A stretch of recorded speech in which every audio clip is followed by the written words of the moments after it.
겉으로는 경건해 보이지만 실제로는 하나님과의 관계가 없는 신앙을 가지고 있기도 합니다. 네, 우리는 이런 신앙을 형식적인 신앙이다라고 얘기를 하죠. 예배를 드리러 자리에 나왔습니다. 예배의 시간, 예배 장소에 나와 있지만 몸은 있지만 마음이 예배를 드리지 않고 있는 거죠. 마음은 이미 예배 마친 이후에 뭘 먹을까? 오늘은 비가 오니 칼칼한 국물이 있는 점심을 먹어볼까? 라고 마음이 다른 데 가 있는, 말씀을 참 많이 아는 것 같지만 말씀을 지키지 않고 실천하지 않고 말씀에 순종하지 않는 그런 신앙도 있죠. 사람과 상황에 대해서 겉으로 보이는 것만 판단합니다. 보이는 그 사람의 외모를 가지고 판단하고 보이고 있는 상황만 보고 판단하고 말을 하죠. 그리고 내 이익과 내 기득권을 지키기 위해서 이용만 하는 그런 신앙도 있습니다. 네, 이런 모습을 형식적인 신앙이다라고 하죠. 네, 제 생각이 아니라 오늘 본문에 나오는 내용들입니다. 오늘 말씀은 우리에게 어떤 신앙을 가지고 있는지, 우리가 어떤 신앙으로 살아가고 있는지를 돌아보게 하는 그런 말씀입니다. 여러분 각자도 어떤 신앙으로 내가 살아가고 있는지 한번 점검해 보시길 바랍니다. 나는 말씀을 지식으로만 알고 있진 않는가? 나는 신앙을 내 이익을 유지하기 위한 하나의 수단으로만 삼고 있지는 않은가? 나는 정말 하나님의 말씀을 순종하고 실천하고 있는가? 14절 말씀을 함께 보겠습니다. 이미 명절의 중간이 되어 예수께서 성전에 올라가사 가르치시니, 네, 이날은 초막절입니다. 유대인들에게 가장 큰 절기 중에 하나이죠. 광야에서 장막 생활을 하고 있었던 이 유대인들, 그때를 기념하고 또 하나님께서 매일매일 40년 동안을 지켜주시고 만나를 먹여주시고 메추라기를 먹여주셨던, 매일매일 주셨던 그 은혜를 기억하는 절기, 초막절. 그래서 온 지역으로 흩어져 있었던 이 유대인들이 다 예루살렘으로 모여 있었던, 그래서 예루살렘이, 성전이 북적북적하고 있었던 그때 있었던 일입니다. 예수님께서 성전으로 가셔서 유대인들을 가르치시기 시작하죠. 15절 말씀입니다. 유대인들이 놀랍게 여겨 이르되 이 사람은 배우지 아니하였거늘 어떻게 그를 아느냐 하니, 네, 당시 유대 사회에서는 랍비에게서 배우지 않으면 성경을 가르칠 자격조차 주어지지 않았습니다. 그래서 누구에게 배웠느냐, 스승이 누구냐 하는 것이 굉장히 중요했죠. 어떤 랍비에게, 어떤 스승에게 배웠느냐에 따라서 그 사람의 학벌이 더 도드라질 수 있기 때문에 그렇습니다. 그런데 예수님은 누구에게도 하나님의 말씀을, 이 성경을 배우지 않았죠. 하나님의 말씀을 배우지 않았는데 가르치시는 그 말씀을 들을 때 유대인들이 되게 놀라게 됩니다. 배우지도 않았고 유명한 랍비에게 그 말씀을 들은 것도 아니었는데도 불구하고 그 예수님이 말씀을 하시자 그 말씀의 권위가 드러나게 되었습니다. 예수님은 그 이유에 대해서 16절에 이렇게 말씀하십니다. 내 교훈은 내 것이 아니요 나를 보내신 이의 것이니라. 말씀의 권위가 인간이 배우는 학문, 뛰어난 스승, 그리고 자격에서 주어지는 게 아니다라고 말씀을 하시죠. 말씀의 권위는 오직 하나님께로부터 옵니다. 마찬가지로 말씀의 능력은 설교자의 지식, 설교자의 학벌, 설교자의 뛰어난 언변에서 나오는 것이 아닙니다. 하나님의 말씀 그 자체에서 나옵니다. 설교자가 얼마나 많이 배웠느냐가 중요한 것이 아니라 그가 하나님의 말씀에 얼마나 어떻게 붙들려 있는가가 중요하다는 것입니다. 설교자가 하나님의 말씀을 어떻게 살아내고 있고 어떤 마음을 가지고 하나님의 말씀을 대하고 있고 어떤 말씀에 몸부림이 있는지, 히브리서 4장 12절은 이렇게 말합니다. 하나님의 말씀은 살아있고 활력이 있어 좌우의 날선 어떤 검보다도 예리하여 혼과 영과 및 관절과 골수를 찔러 쪼개기까지 하며 또 마음의 생각과 뜻을 판단하나니. 말씀은 단순한 정보의 전달이 아닙니다. 말씀을 읽는 것은 이스라엘의 역사 이야기를 읽는 것이 아닙니다.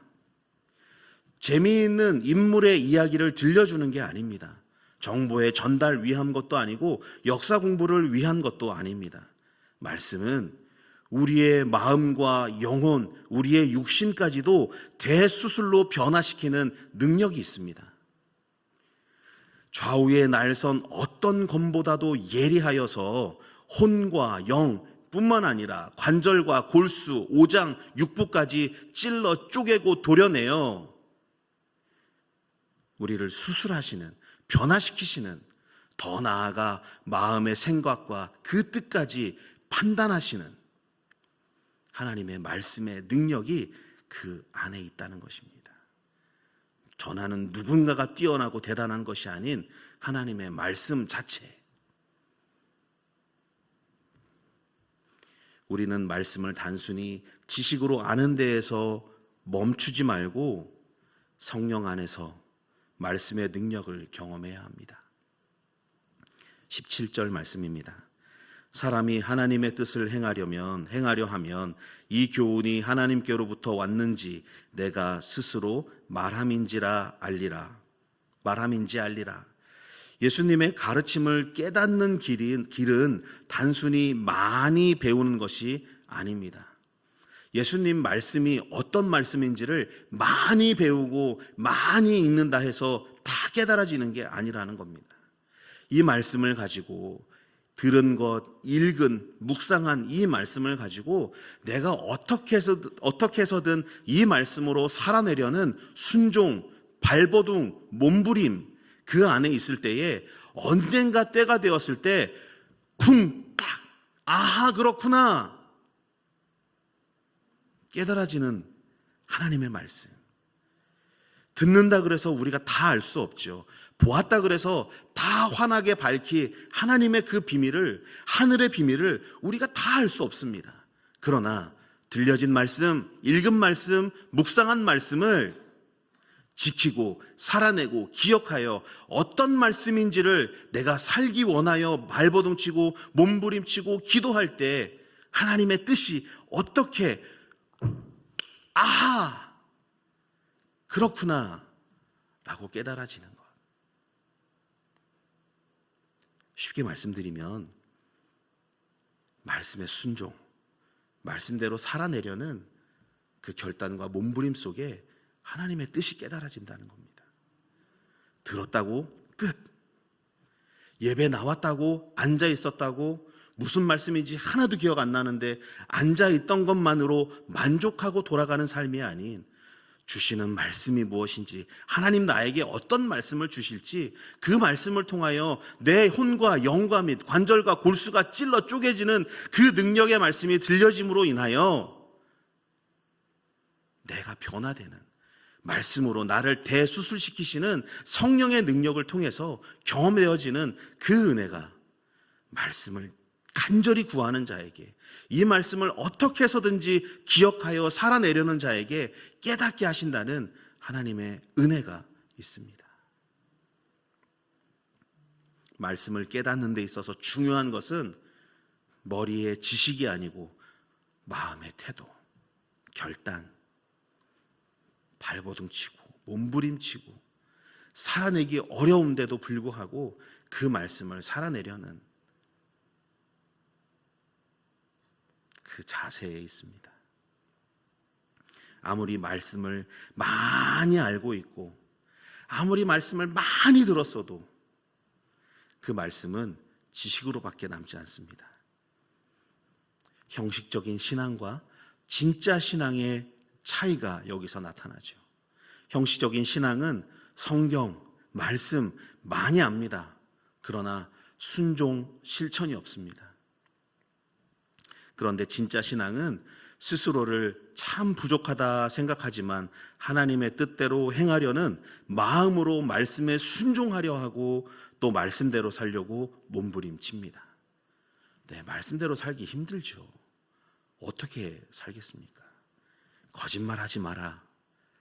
내가 거짓말 안 하는 것도 참 힘듭니다. 순간순간 막 올라오죠. 아무리 의학책을 많이 읽는다 하더라도 수술을 할 수 있겠습니까? 내가 의학책을 많이 읽었습니다. 정말 많이 읽었어요. 많이 읽었다고 수술실에 들어가서 바로 수술할 수 있겠습니까? 할 수 없죠. 환자들을 돌보고 공부를 하고 몇 년에 몇 년, 뭐 레지던트 뭐에 저는 알 수도 없는 그런 많은 시간들이 있죠.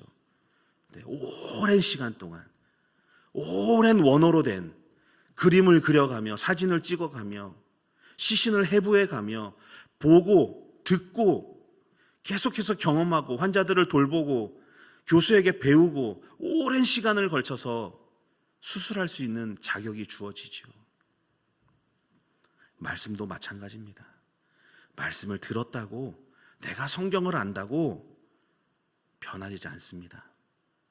말씀에 순종하고 말씀처럼 살기 원하여 몸부림칠 때 깨닫게 되는 것. 네, 말씀의 비밀이 거기 있습니다. 성도 여러분, 우리는 단순히 말씀을 듣는 데에서 그쳐서는 안 됩니다. 순종할 때, 실천할 때, 말씀대로 살려고 정말 발버둥 칠 때 그 말씀의 능력이 우리 안에 나타나게 됩니다. 그런 과정을 통해서 그래서 그 말씀이 들려졌구나. 네, 며칠 전에 제가 기도를 하다가 두려운 마음이 막 생겼어요. 왜 두려운지 모르겠습니다.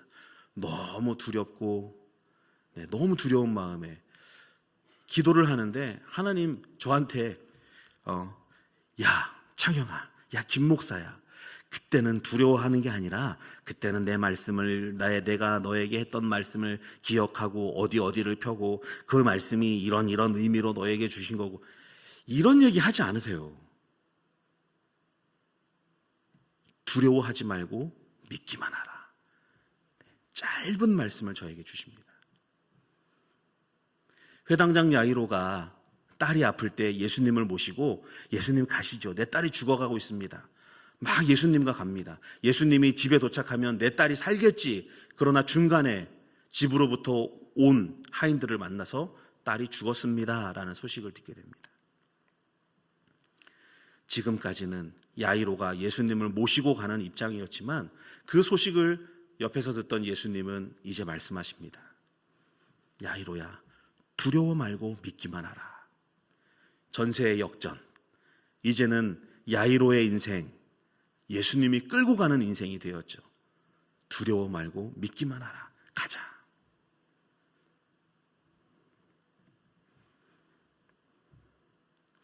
순종할 때 말씀의 능력이 우리의 삶 가운데 드러남을 믿으시길 바랍니다. 예수님은 19절에 이렇게 말씀하십니다. 모세가 너희에게 율법을 주지 아니하였느냐? 너희 중에 율법을 지키는 자가 없도다. 너희가 어찌하여 나를 죽이려 하느냐? 네, 유대인들, 유대 종교 지도자들은 율법을 아는 것 같았습니다.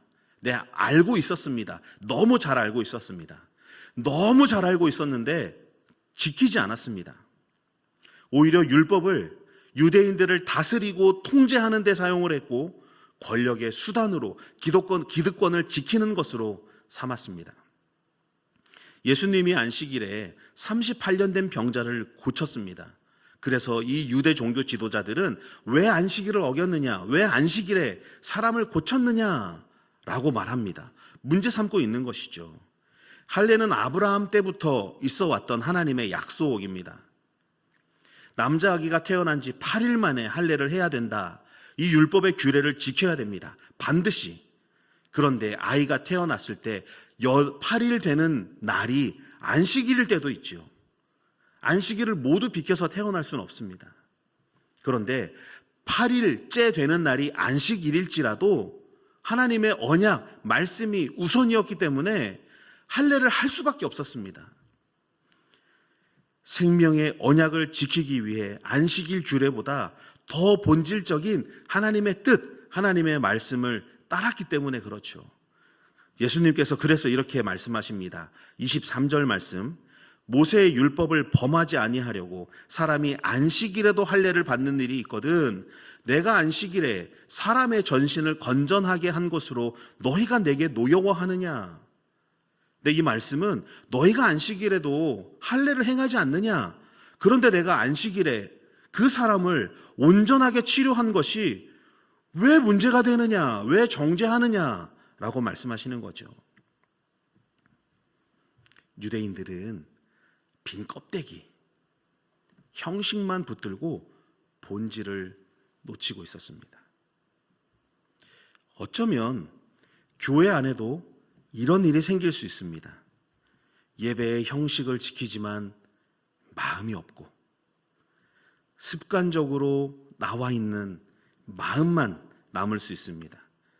또 말씀을 이용해서 이익이나 기득권을 또 가지려 할 수도 있죠. 종교적인 행위, 실제 삶에서는 순종, 실천은 없는 그저 종교적인 행위에만 우리가 몰두하려 하는 그런 일들이 우리 안에도 어쩌면 일어날 수 있습니다. 이런 것들을 형식적인 신앙이라고 하죠. 예수님은 마지막에 이렇게 말씀하십니다. 24절입니다. 외모로 판단하지 말고 공의롭게 판단하라. 네, 유대인들은 예수님이 메시아인지 아닌지 무엇으로 판단했습니까? 예수님의 외적인 조건들 가지고 판단했습니다. 나사렛 출신, 나사렛에서 뭐 변변한 사람이 나올 수 있겠느냐라는 그런 지방에 대한 무시가 깔려 있었죠. 그리고 갈릴리에서 공생의 기간을 대부분 보내셨습니다. 나사렛 출신의 갈릴리에서 온 어부들하고 뭐 세리하고 같이 어울리는 사람, 랍비에게 배우지 않은 사람, 가르칠 수 없는 자격이 안 되는 사람, 자신들과 전통이 맞지 않는다. 어디 출신이냐? 누구에게 배웠느냐? 우리와 생각하는 게 너무 다르다. 이런 이유로 예수님을 거부했습니다. 그런데 하나님은 어떠십니까? 중심을 보시죠. 사무엘상 16장 7절 말씀입니다. 여호와께서 사무엘에게 이르시되 그의 용모와 키를 보지 말라. 내가 이미 그를 버렸노라. 내가 보는 것은 사람과 같지 아니하니 사람은 외모를 보거니와 나 여호와는 중심을 보느니라 하시더라. 아멘. 세상은 여전히 사람의 외모, 학벌, 직업, 배경, 돈을 얼마나 가지고 있느냐, 저 사람 누구와 친하냐, 무슨 능력이 있느냐, 이런 것들을 따집니다. 그 사람을 평가하는 절대적인 요소가 되어 있죠. 그러나 하나님의 기준은 무엇입니까? 외모가 아닙니다. 오직 그 사람 중심, 다른 말로 하면 하나님의 마음에 합한 자, 하나님께서 합당히 여기는 자. 이새가 사무엘이 왔을 때 이새가 외모가 너무 훌륭한 큰아들 엘리압을 데리고 옵니다. 이 정도면 이스라엘의 왕 될 만하지. 사무엘 보고도 감탄을 하죠. 와, 잘생겼다. 왕이 될 만한 인물이구나. 근데 하나님은 거절하십니다. 그 자리에 나오지 않았던 저 구석에서 양을 치고 있는 양치기 소년 다윗. 그가 올 때까지 내가 떠나지 않고 먹지도 않겠다. 다윗이 왔을 때 그다, 기름을 부어라 말씀하시죠. 하나님의 마음을 합하게 했던 다윗. 비록 그는 나이도 어리고 양치기 소년, 아버지 이새마저도 내보이기 싫었던 아들, 양 냄새나고 양과 함께 지내고 저기 허드렛 일이나 하는 그냥 막내 아들. 그런데 하나님은 중심을 보십니다. 마음에 합한 자, 하나님께서 기뻐하시는 자, 그에게 기름을 부으셨죠. 우리도 사람을 판단할 때, 우리도 상황을 판단할 때 외적인 기준, 보이는 기준이 아닌 하나님의 눈으로 바라보아야 합니다. 이 일이 왜 일어났느냐, 누구 때문이냐가 아니라 하나님이 하시는 일을 나타내기 위함. 하나님은 이 일을 가지고 어떻게 일을 하실지에 대해서 바라볼 수 있는 마음, 믿음이 있어야 됩니다. 우리도 마찬가지, 보이는 사람의 겉모습이 아니라 그 상황에 보이고 있는 상황만이 아닌 중심을 보시는 하나님 앞에, 중심을 보시는 하나님께서 그렇게 하시는 것처럼 우리도 겉으로 보이는 그것을 판단하는 것이 아니라 그 안에 이루어져 있는 깊이 있는 하나님의 뜻을 볼 수 있는 사람이 되어야 합니다. 하나님 앞에 정직하게. 사랑하는 성도 여러분, 오늘 본문은 우리에게 많은 가르침을 주지요. 말씀의 권위는 하나님으로부터 옵니다. 말씀은 단순한 지식을 배우는 것이 아니라 성령의 능력이다. 말씀을 삶에 적용하고 실천하려는 몸부림이 있어야 하나님의 비밀의 말씀을 깨달을 수 있다. 형식적인 신앙을 버리고 중심을 보시는 하나님 앞에 서야 한다. 외모로 판단하지 말고 말씀의 기준을 가지고 그 일이 일어난 이 일들이 어떻게 이루어질지 하나님의 뜻이 나타나도록 구하여야 한다. 유대인들은 예수님을 알아보지 못한 이유가 지식이 부족해서가 아닙니다.